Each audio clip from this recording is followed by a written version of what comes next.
बोलिए श्री सद्गुरुदेव महाराज जी की जय। सर्वश्री आशुतोष महाराज जी की जय। सच्चे दरबारी की जय।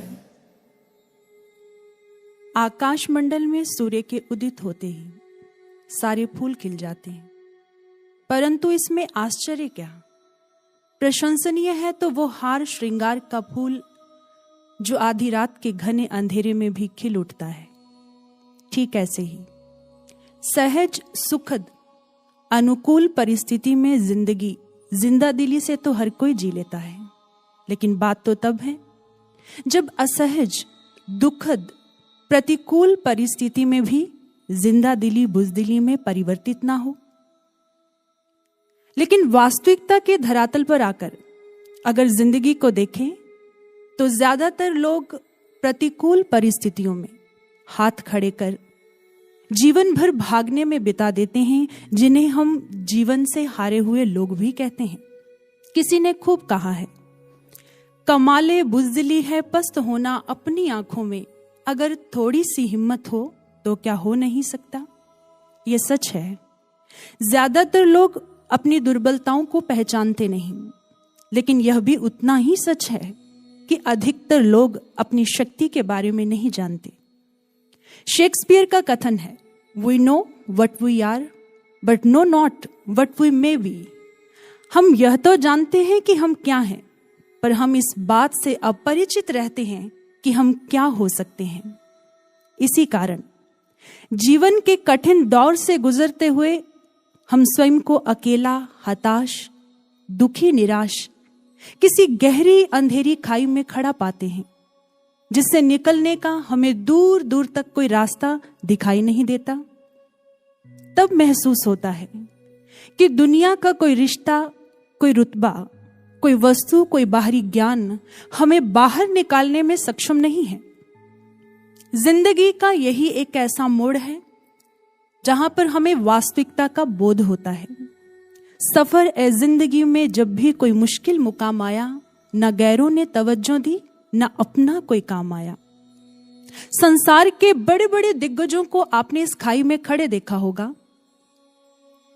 सबका एक ही सवाल होता है, क्या कोई है जो हमें यहां से बाहर निकाल सके? तो उत्तर किसी कवि की कलम ने देते हुए कहा, खोज करो एक ऐसे संबंध की जो अपने अधूरेपन, कमजोरियों की सीमा में न बंधा हो, बल्कि अपने असीमित सामर्थ्य से तुम्हारे सीमित दायरों को तोड़ दे। खोज करो एक ऐसे संबंध की जो अपनी क्षुद्र भावनाओं का दास ना हो, बल्कि तुम्हें विराटता के उन्मुक्त गगन में उड़ान भरना सिखा दे।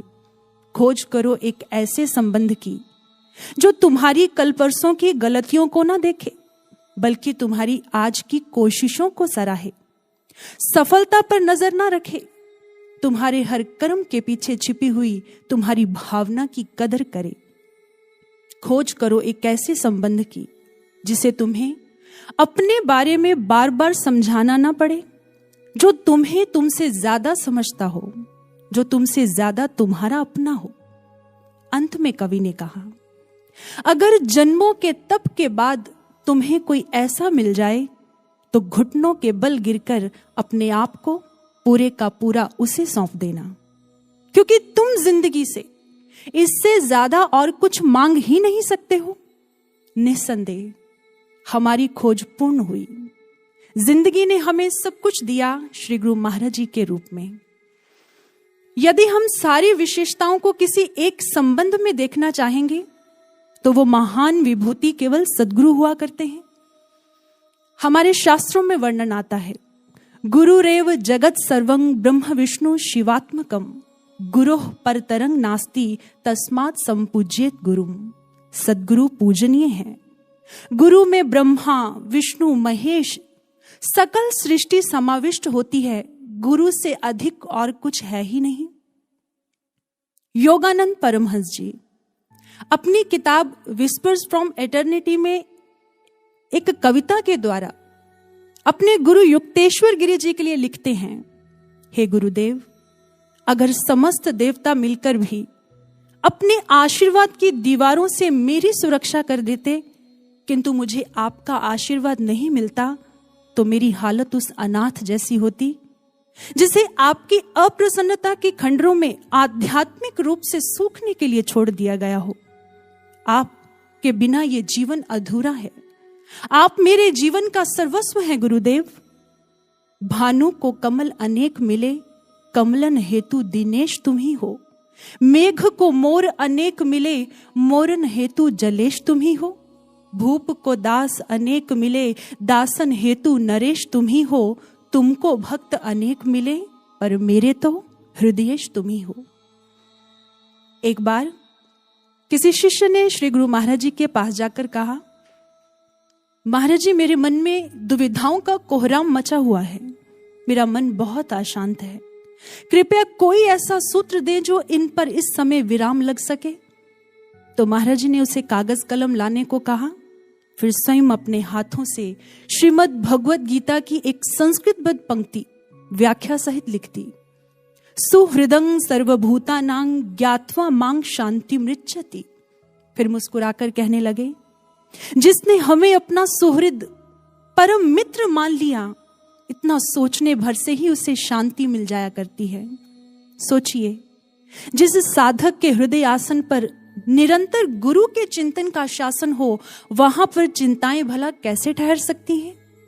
ठीक है, जीवन में कभी ऐसा मंजर भी आता है जब साधक शिष्य के मन को नकारात्मकता दबोच लेती है।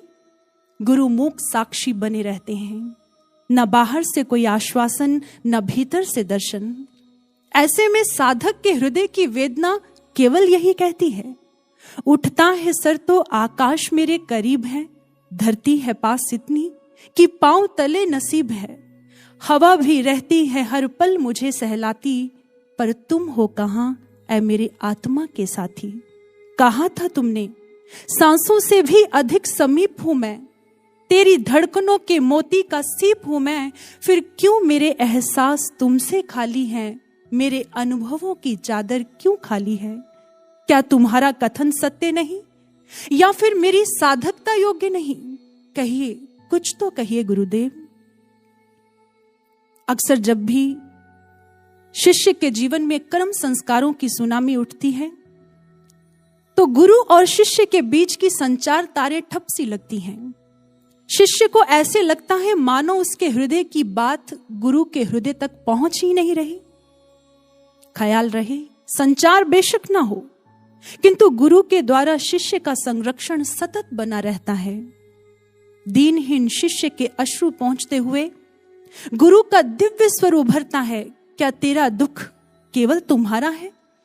जब तू मेरा है तो तेरा दुख तेरा कैसे हो सकता है? उस समय शिष्य स्वयं को गुरु की सुरक्षा भरी गोद में पाता है।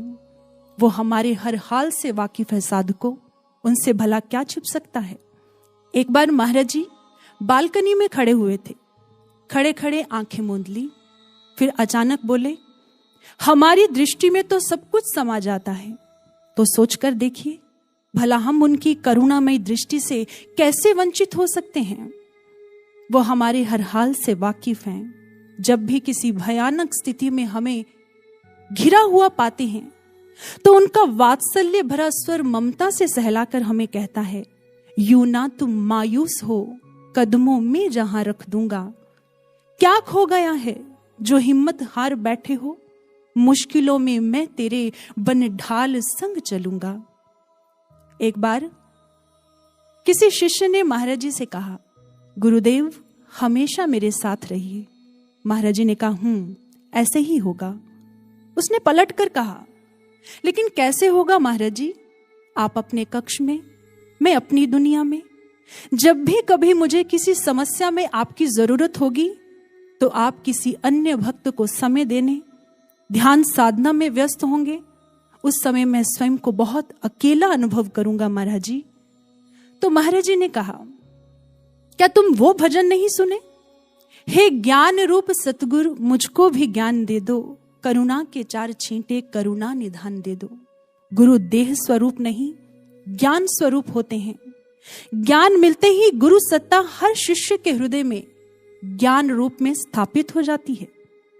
किंतु इस बात को न समझने के कारण साधक समस्या में आशीर्वाद की इच्छा से गुरु के बाहरी सानिध्य को पाने के लिए दौड़ता है। महाराज जी ने अक्सर अपने प्रवचनों में कहा, बाहर से केवल आश्वासन मिलता है। अगर शिष्य को आशीर्वाद की अभिलाषा है तो उसे भीतर से जुड़कर पुकार उठानी चाहिए। महाराज जी ने यह भी कहा, आपके जीवन में आने वाली कठिन परिस्थितियां, समस्याएं आती ही इसीलिए हैं कि आप अपने अंतःकरण में साधना में उतरकर गुरु से, प्रार्थना से जुड़ सको।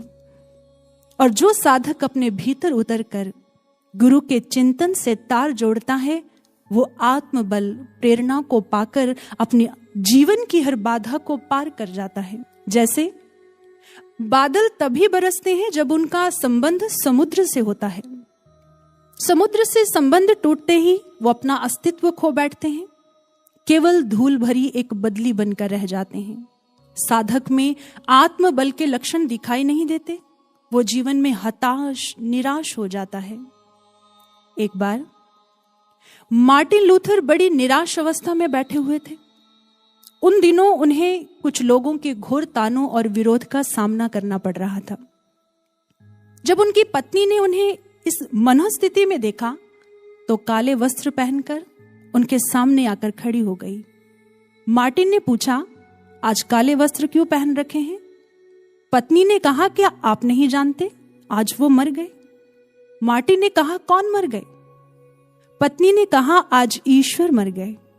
मार्टिन ने हैरानी से कहा, ऐसा कैसे हो सकता है? ईश्वर कैसे मर सकते हैं? तब पत्नी ने बड़ा ही प्रेरणादायक उत्तर दिया, अगर ईश्वर नहीं मरे तो ईश्वर के होते हुए आप दुखी, हतोत्साहित, इतने भयभीत और चिंतित क्यों हैं?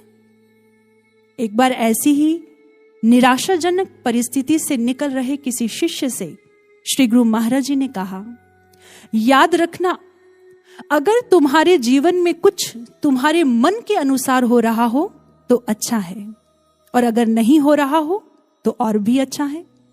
उसने कहा, वो कैसे महाराज जी? महाराज जी ने समझाते हुए कहा, अगर जीवन में तुम्हारे मन का नहीं हो रहा तो निसंदेह वो ईश्वर के मन का हो रहा है, और जो ईश्वर के मन के अनुसार होगा वो तुम्हारे मन से कहीं अच्छा होगा, क्योंकि ईश्वरं यत् करोति शोभनम करोति। ईश्वर जो करते हैं अच्छा ही करते हैं, सदैव उन पर भरोसा रखो। मार्टिन लूथर को अपनी गलती समझ में आ गई। ईश्वर के होते हुए मैं निराश क्यों रहूं? भगवान पर भरोसा रख। अपने गिरे हुए उत्साह को उठाते हुए उन्होंने मुस्कुराते हुए अपनी पत्नी से कहा, तुम बिल्कुल ठीक कहती हो। संकट के समय में आशा, विश्वास, उत्साह को खो देना मानो शैतान के दल में सम्मिलित होने जैसा है। ईश्वर के होते हुए मैं निराश क्यों रहूं? मैं निराशा से थककर क्यों बैठूं? विंस्टन चर्चिल का कथन है, if you are going through hell keep going. अगर नरक से गुजर रहे हो तो गुजरते रहो। कहने का भाव, जीवन में अगर नरक जैसी भयानक परिस्थितियां भी क्यों ना आ जाएं, तो ना तो डरकर रास्ता बदलो और ना ही निराशा से थककर अपने जीवन में बैठ जाओ, केवल चलते जाओ। एक साधक अपने विचारों की उधेड़-बुन में था।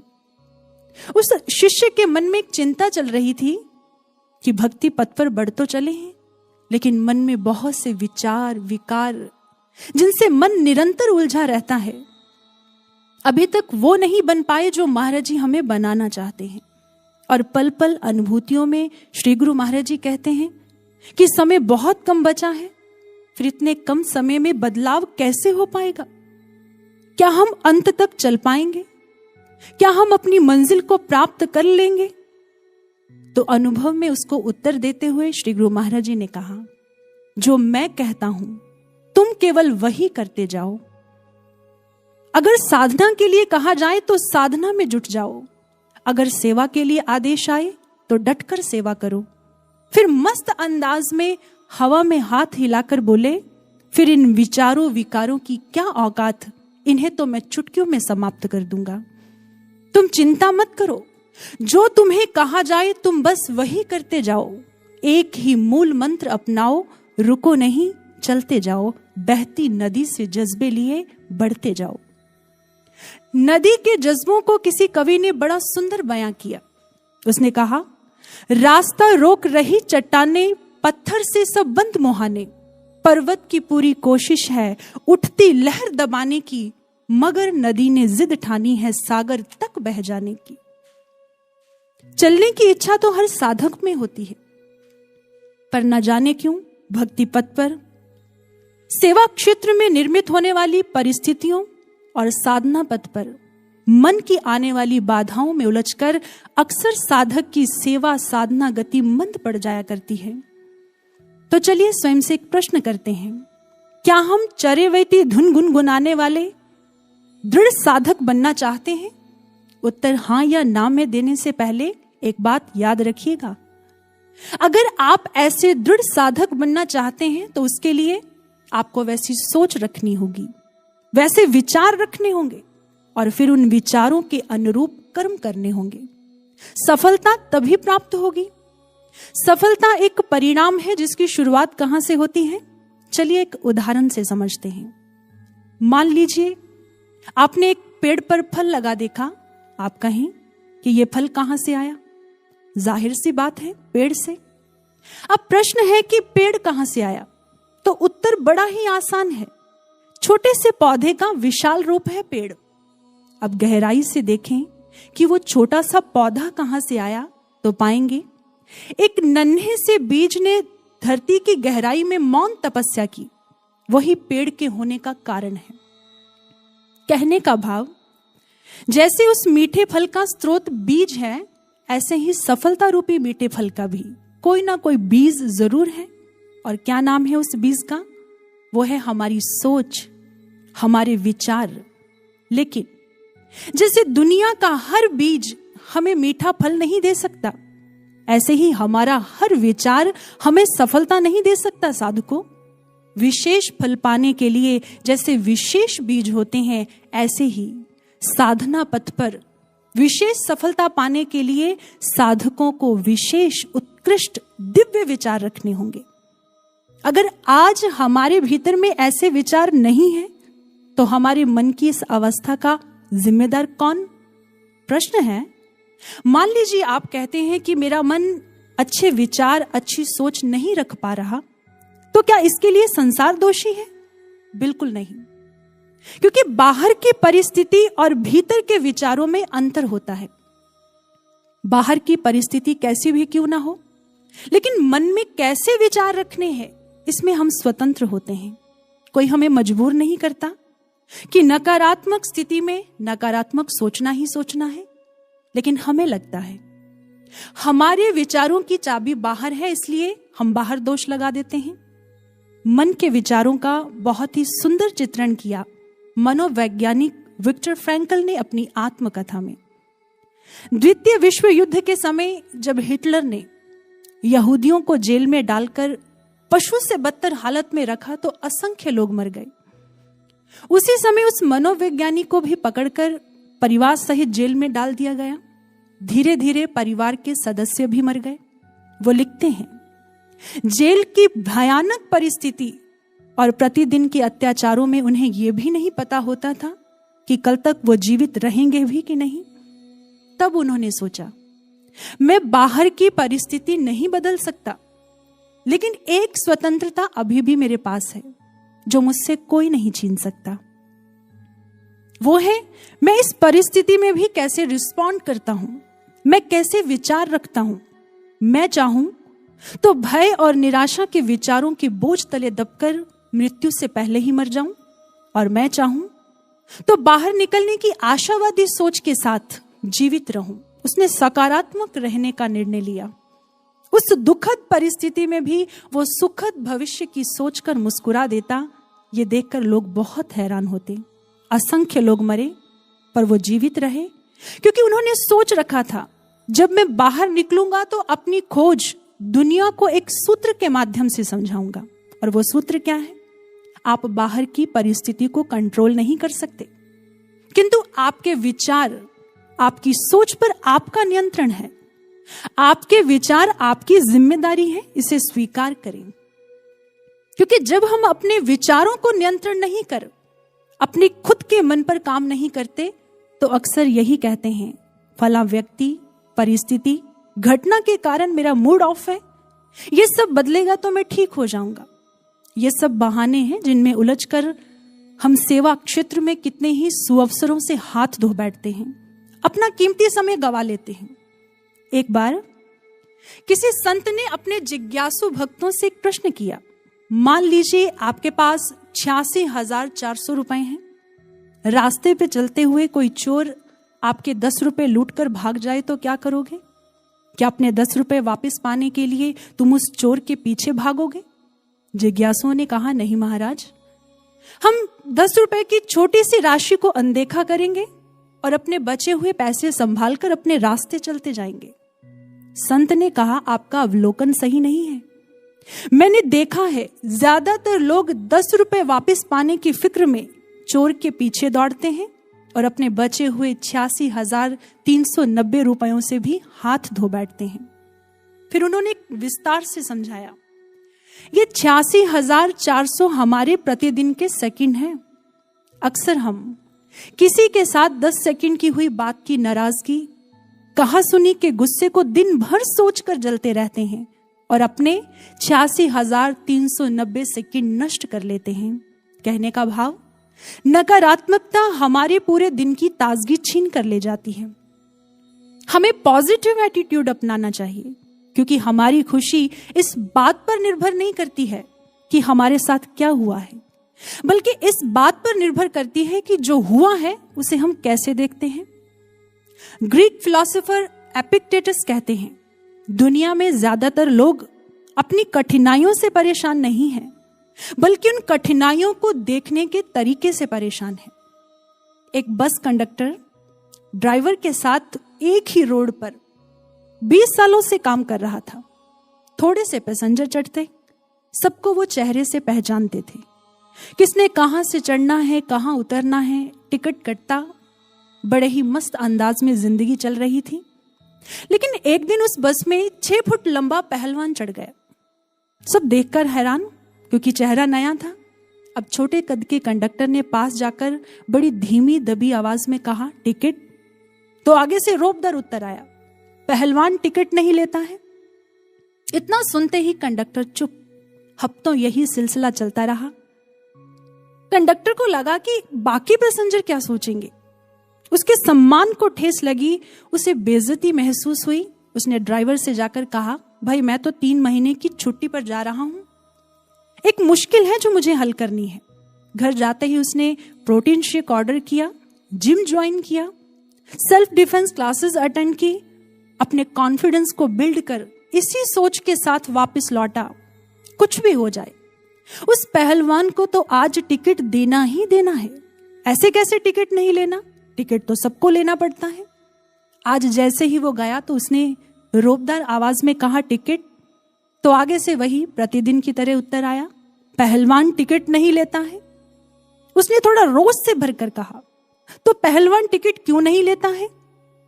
तो पहलवान ने मुस्कुराते हुए कहा, बंधु नाराज क्यों होते हो, मेरे पास गवर्नमेंट का दिया हुआ ऑल इंडिया बस पास है, पहलवान इसलिए टिकट नहीं लेता है। यह सुनते ही कंडक्टर हैरान हो गया। सोचकर देखिए उसकी हालत क्या हुई होगी। अक्सर हम भी अपने जीवन में ऐसे ही करते हैं। समस्या इतनी बड़ी नहीं होती जितना बड़ा बनाकर हम उसे सोच लेते हैं। दरअसल बात यह है कि हम अपनी जिंदगी का आधे से ज्यादा हिस्सा उन समस्याओं के साथ उलझने में बिता देते हैं जो असल में होती ही नहीं है। कई बार हमारा दुनिया को, स्वयं को देखने का नजरिया ही हमारा सबसे बड़ा शत्रु बन जाता है। कोशिश कर हल निकलेगा, आज नहीं तो कल निकलेगा। अर्जुन के तीर सांसद मरुस्थल से भी जल निकलेगा। हिम्मत रख, ताकत जुटा, फौलाद का भी बल निकलेगा। मेहनत कर, पौधे को पानी दे, बंजर जमीन से भी फल निकलेगा। जिंदा रख दिल में उम्मीदों को, गरल के समंदर से भी गंगा जल निकलेगा। कोशिश जारी रख कुछ कर गुजरने की, आज जो थमा थमा है वो चल निकलेगा। कोशिश कर हल निकलेगा, आज नहीं तो कल निकलेगा। जब हमारी निरंतर कोशिशें रंग लाएंगी तो हमें हमारी मंजिल तक जरूर पहुंचाएंगी।